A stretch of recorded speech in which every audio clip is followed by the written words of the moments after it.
మన inner peace YouTube ఛానల్లో మరణం లేని మీరు సెషన్స్లో ఈరోజు ఎపిసోడ్కి మీ అందరికీ స్వాగతం అండి. మనం లాస్ట్ ఎపిసోడ్లో ప్రతి కలర్కి ఒక గ్రహానికి సంబంధం ఉంటుంది అని, అలాగే మన ఆరాలో కనిపించే మెయిన్ కలర్స్కి ప్రతి కలర్కి ఒక స్వరం అనేది ఈ, ఆపాదించబడింది అని తెలుసుకున్నాం. చంద్రుడికి మన స్థితికి ఉన్న సంబంధం ఏమిటో తెలుసుకున్నాం. ఎత్తైన ప్రదేశాల్లోనే పూర్వం ఎందుకు ధ్యానం చేసేవాళ్ళు అని, మన ఆరా చుట్టూ ఉండే ఒక పొర గురించి కూడా మనం చాలా అద్భుతంగా తెలుసుకున్నాం. మన చుట్టూ ఉన్న ఆ పొర మీద కొన్ని చిత్రాలు ఫామ్ అవుతాయని, అవి ఎలా ఫామ్ అవుతాయని కూడా మనకిప్పుడు ఫుల్ క్లారిటీ ఉంది కదా. మన పొర మీద ఉన్న చిత్రాలను బట్టి భూత భవిష్యత్ వర్తమానాలను తెలుసుకోగలరు. ఎవరు తెలుసుకోగలరు? యోగ దృష్టి ఉన్నవాళ్ళు, అలాగే విజువల్ సైకోమెట్రీ తెలిసిన వాళ్ళు. ఈ విద్యల గురించి మనం ముందు ముందు తెలుసుకుందాము. అయితే ఏమాత్రం అవగాహన సంపాదించినా లేక బుద్ధి సూక్ష్మత సాధించినా, ఆరా నేరుగా చూడలేకపోయినా కనీసం గుర్తించగలిగే నేర్పును మనం సంపాదించుకోగలుగుతాం. అనేక సందర్భాల్లో మనం కొందరు వ్యక్తులని చూడగానే ఎంతో ఆకర్షితులు కావడం, లేకపోతే వెంటనే కొందరిని అసహ్యించుకోవడం, లేక కొందరిని చూస్తేనే దూరంగా పారిపోతే బాగుండు అని అనుకోవడం గమనించే ఉంటాం కదా. అజ్ఞాతంగా కానీ ఉన్న ఆరాను గుర్తించగలిగి ఉండటమే ఈ ఆకర్షణ వికర్షణలకు అర్థాన్ని వివరిస్తుందన్నమాట. అంటే మొదట్లో ప్రాచీన కాలంలో అందరి ఆరాలను స్పష్టంగా చూడగలిగే శక్తి ఉండేది. కానీ ఆ శక్తిని అనేక విధాలుగా దుర్వినియోగం చేయడం వల్ల మానవులు ఆ శక్తులను కోల్పోయారు. రాబోయే కొన్ని శతాబ్దాలలో అందరికీ ఈ శక్తులు మళ్ళీ వస్తాయి అంటున్నారు రాంప. అప్పుడు అందరూ టెలిపతి, యోగ దృష్టి లాంటి విద్యల్ని ప్రదర్శించగలుగుతారు. ఈ విద్యల గురించి మనం ముందు ముందు బాగా క్లియర్గా తెలుసుకుందాం. అయితే ఇష్ట ద్వేషాల గురించి ఇంకా కొన్ని విషయాలను మనం ఇక్కడ డిస్కస్ చేసుకుందాం. ప్రతి ఆరాలో అనేక రంగుల మిశ్రమాలు ఉంటాయని తెలుసుకున్నాం కదా. ఇద్దరి మధ్య ఆకర్షణ ఏర్పడాలి అంటే ఇద్దరి ఆరాల్లోని రంగులు కలవాలి. ఇంచుమించు ఒకే వర్ణ సముదాయాలు ఇద్దరిలోనూ ఉండాలి. భార్యాభర్తలు కొన్ని విషయాల్లో ఎంతో ఒద్దిగ్గా ఉంటారు. కొన్ని విషయాల్లో ఒకరితో ఒకరు ఏకీభవించకుండా పోట్లాటలు పెట్టుకుంటూ ఉంటారు.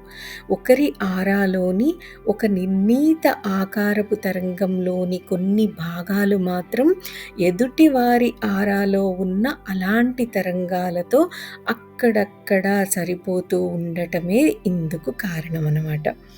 రెండు తరంగాలలోని కొన్ని బిందువులు జతపడితే ఆ ఇద్దరి వ్యక్తుల మధ్య సామరస్యము, పొత్తు చక్కగా కుదురుతుంది. కొన్ని జంటలను భిన్న ధృవాలలాగా ఉన్నారు అని అనుకుంటూ ఉండటం మనం వింటూ ఉంటాం కదా. అనుకూల దాంపత్యం ఉండని వారికి ఈ మాట నిజంగా సరిపోతుంది.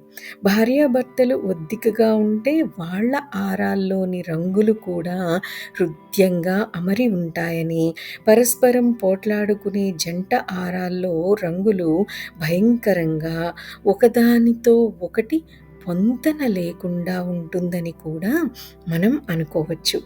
మనుషులు కొన్ని ప్రత్యేక పద్ధతుల్లో నిర్మింపబడి ఉంటారు.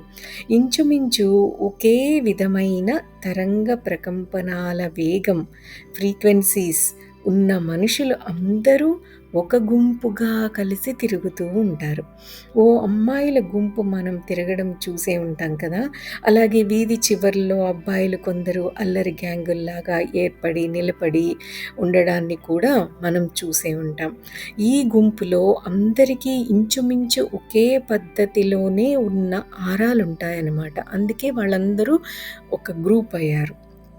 అందరి ప్రకంపనాలు, వైబ్రేషన్స్ లేదా ఫ్రీక్వెన్సీస్ సుమారుగా ఒకే తీరులో ఉంటాయి. అందరూ మరొకరిని అనుసరించి మెలుగుతూ ఉంటారు. అందరూ ఒక విధమైన అయస్కాంత శక్తితో ఆకర్షింపబడి కలిసి ఉంటారు. గుంపులో అందరికన్నా బలంగా ఉన్న వ్యక్తి మిగతా అందరినీ శాసించగలిగి ఉంటాడు. మంచికైనా, చెడుకైనా ఈ గుంపు కలిసే ఉంటుంది. యువకులు క్రమశిక్షణను అలవరుచుకుంటే ప్రాథమిక ఆవేశాలను అణుచుకుని అందరూ ఒకే సమయంలో అభివృద్ధి చెందే అవకాశం పుష్కలంగా ఉంది. మనం ఇదివరకే అనుకున్నట్లు ప్రతి మనిషి కోడిగుడ్డు లాంటి ఆకారంలో ఉన్న ఆరిక్ తొడుగు, ఒక తెర మధ్యలో, నడి మధ్యలో ఉంటాడు.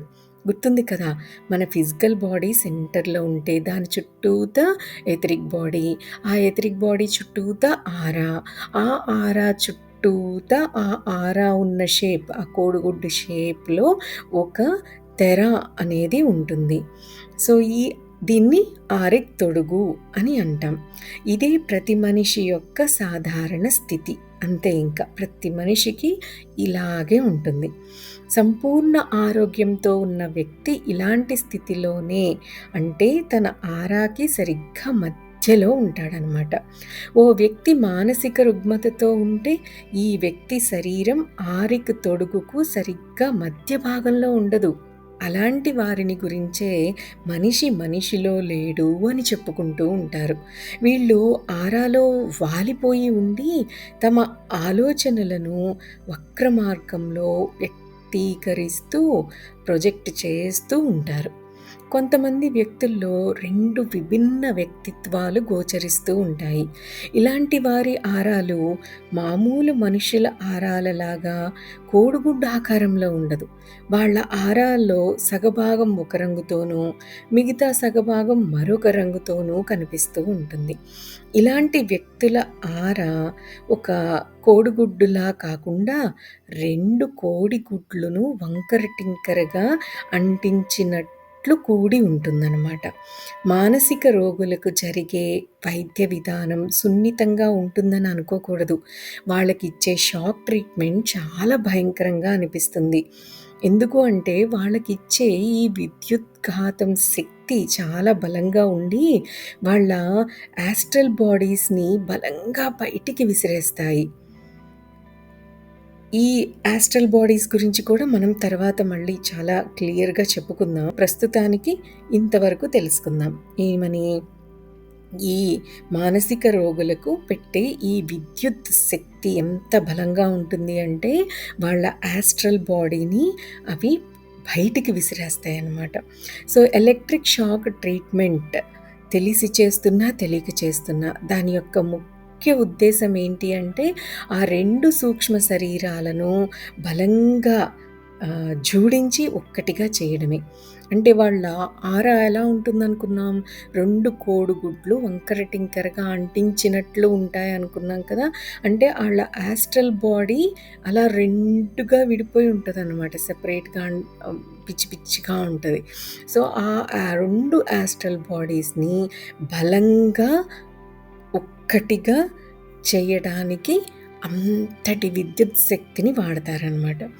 ఈ ట్రీట్మెంట్ ఆ మానసిక రోగుల మెదడులో ఉన్న నరాలను ఓ పద్ధతిలో కాల్చివేస్తుంది. మనం సహజంగా కొన్ని శక్తులతో ఏర్పడి పుడతాం. మన ఆరాల రంగులు, మన ప్రకంపనాల వేగము, ఇలాంటివన్నీ కొన్ని హద్దులకు లోబడి ఉంటాయి. ఈ హద్దులన్నీ గట్టి ప్రయత్నంతో మనం మార్చుకోవచ్చు, మన మంచి కోసం, మన అభివృద్ధి కోసం. కానీ అధోగతి పాలయ్యే విధంగా ఈ మార్పుల్ని సాధించడం చాలా ఈజీ. మహావేదాంతి అయిన సోక్రటీస్ తాను ఓ హంతకుడి మనస్తత్వాన్ని, శక్తులను కలిగి ఉన్నానని తెలుసుకోగలిగాడు.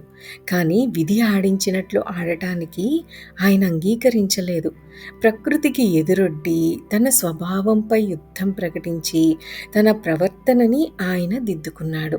మహాజ్ఞాని అయ్యాడు.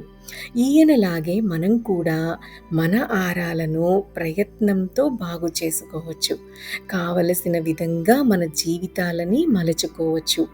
బురద ఎరుపు రంగు ఆరాతో ఉన్న ఓ కామ పిప్పాసి తన ఎరుపు రంగు ప్రకంపనాలను పెంచుకుంటే కామాన్ని జయించగలుగుతాడు. నిర్మాణాత్మకంగా తన జీవితాన్ని దిద్దుకోగలుగుతాడు.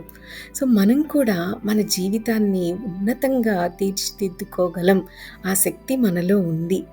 మనం ప్రతి క్షణం ఎరుకలో ఉంటూ మన ఆలోచనలను, మన మనోవికారాలను పూర్తిగా గమనిస్తూ, మన పర్సనాలిటీని, మన స్థితిని కూడా మనం చెక్ చేసుకుంటూ ఉండాలి. అంటే ఎప్పుడు పాజిటివ్‌గా ఉండాలి.